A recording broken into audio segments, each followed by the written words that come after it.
বিসমিল্লাহির রহমানির রহিম। তাকওয়া পরহেজগারি সম্পর্কে হাদিস। হযরত আবু হুরায়রা রাদিয়াল্লাহু হতে বর্ণিত আছে যে রাসূলুল্লাহ সাল্লাল্লাহু আলাইহি সাল্লামকে জিজ্ঞাসা করা হলো, ইয়া রাসূলুল্লাহ, সর্বাধিক সম্মানিত লোককে? তিনি বলিলেন, যিনি সর্বাধিক মুত্তাকি তিনি সর্বাধিক সম্মানিত। সাহাবায়ে কেরাম আরজ করলেন, আমরা এই বিষয়ে জিজ্ঞাসা করি নাই। তিনি বললেন, তবে তিনি হইলেন ইউসুফ আলাইহিস সালাম, কেননা তিনি আল্লাহর খলিল, হযরত ইব্রাহিম আলাইহিস সালামের পুত্র, হযরত ইসহাক আলাইহিস সালামের পুত্র, হযরত ইয়াকুব আলাইহিস সালামের পুত্র। তারা আরজ করিলেন, আমরা এই বিষয়ে জিজ্ঞাসা করি না। তিনি বললেন, তবে কি তোমরা আরব গোত্রগুলি সম্পর্কে জিজ্ঞাসা করিতেছ? তারা বললেন, হ্যাঁ। তিনি বললেন, তবে শোনো, জাহিলিয়াত যুগের উত্তম ব্যক্তিরা ইসলাম পরবর্তী যুগে উত্তম হইবে, যদি তাহারা শরীয়তের আহকাম ও বিধান সম্পর্কে এলেম হাসিল করে। বুখারী মুসলিম শরীফ। হযরত আবু সাঈদ খুদরী রাদিয়াল্লাহু আনহু বর্ণিত আছে যে নবী করিম সাল্লাল্লাহু আলাইহি ওয়াসাল্লাম বলিয়াছেন, দুনিয়া মিষ্ট ও সবুজ, আর আল্লাহ তোমাদেরকে দুনিয়াতে খলিফা ও প্রতিনিধি রূপে সৃষ্টি করিয়াছেন।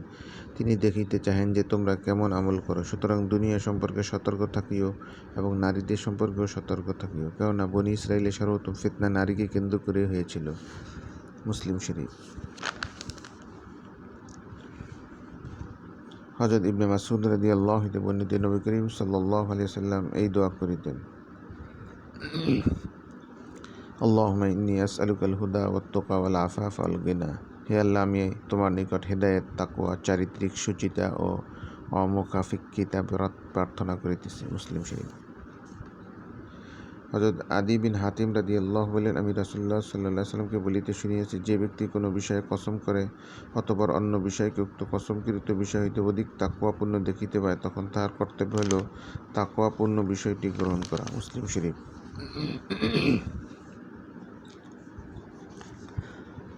হযরত আবু উমামা বাহিলি রাদিয়াল্লাহু বলেন, আমি রাসূলুল্লাহ সাল্লাল্লাহু আলাইহি ওয়াসাল্লামকে বিদায় হজে খুতবা দিতে শুনিয়াছি। তিনি বলিয়াছেন, তোমরা আল্লাহকে ভয় করো এবং 5 ওয়াক্ত নামাজ পড়ো এবং তোমাদের রমজান মাসে রোজা রাখো এবং তোমাদের মালের যাকাত দান করো এবং তোমাদের শাসকদের আনুগত্য করো, তবে তোমরা তোমাদের প্রতিপালকের জান্নাতে প্রবেশ করিবে। তিরমিজি শরীফ।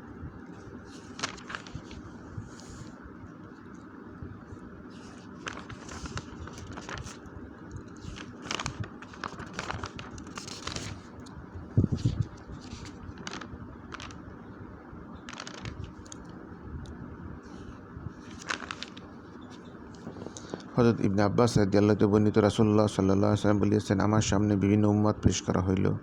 একজন নবীকে দেখিলাম, তাহার সঙ্গে ক্ষুদ্র একটি দল রহিয়াছে। আরেকজন নবীকে দেখিলাম, তাহার সঙ্গে 1-2 জন লোক রহিয়াছে। অন্য একজন নবীকে দেখিলাম, তাহার সহিত কোনো লোকই নাই। হঠাৎ আমাকে এক বিরাট দল দেখানো হইল। আমি ভাবিলাম যে ইহারা আমার উম্মত, কিন্তু আমাকে বলা হইল, ইনি মূসা ও তাহার উম্মত। তবে দিগন্তপানে দেখুন, আমি তাকাইলাম, তখন বিরাট দল দেখিতে পাইলাম।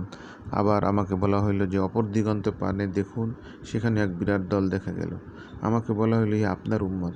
তাহাদের সঙ্গে 70,000 মানুষ এমন রহিয়াছে, যাহারা বিনা হিসাব বেলা আজাবে জান্নাতে দাখিল করিবে। অতঃপর রাসূলুল্লাহ সাল্লাল্লাহু আলাইহি ওয়াসাল্লাম বলিয়া উঠিয়া আপন হুজরায় চলিয়া গেলেন। তখন সাহাবায়ে কেরাম ওই লোকদের সম্পর্কে আলোচনা করিতে লাগিলেন, যাহারা বেলা হিসাব ও বেলা আজাব জান্নাতে প্রবেশ করিবে। কেউ বললেন, সম্ভবত তাহারা ওই সমস্ত লোক যাহারা ইসলামের শুরু হইতে রাসূলুল্লাহ সাল্লাল্লাহু আলাইহি ওয়াসাল্লামের সোহবত ও সঙ্গ লাভ করিয়াছেন। কেউ কেউ বললেন, সম্ভবত তাহারা ওই সমস্ত লোক যাহারা ইসলামের অবস্থায় জন্মগ্রহণ করিয়াছেন এবং আল্লাহর সহিত কাহাকেও শরীক করে নাই। এভাবে তাহারা বিভিন্ন বিষয়ে আলোচনা করিতেছিলেন। এমন সময় রাসূলুল্লাহ সাল্লাল্লাহু আলাইহি ওয়াসাল্লাম তাহাদের সামনে হাজির আসিলেন এবং বলিলেন, কি বিষয়ে তোমরা আলোচনা করিতেছ? তাহারা তাহাকে বিষয়টি অবহিত করিলেন। তখন তিনি বললেন, তাহারা ওই সমস্ত লোক যাহারা ঝাড়ফুঁক করে না এবং করায় না এবং কুলক্ষণ গ্রহণ করে না, অর্থাৎ সর্ব অবস্থায় আপন প্রতিপালকের উপর ভরসা করে। তখন হযরত ওকাশা বিন মুহসিন আসাদি দাঁড়াইয়া বললেন, আল্লাহর নিকট দোয়া করুন যেন তিনি আমাকে তাহাদের অন্তর্ভুক্ত করিয়া দেন। তিনি বললেন, তুমি তাহাদের অন্তর্ভুক্ত। অতঃপর অন্য একজন দাঁড়াইয়া বললেন, আল্লাহর নিকট দোয়া করুন যেন তিনি আমাকে তাহাদের অন্তর্ভুক্ত করেন। তিনি বললেন, ওকাশা তোমার চাইতে অগ্রবর্তী হইয়া গিয়াছে। বুখারী মুসলিম শরীফ।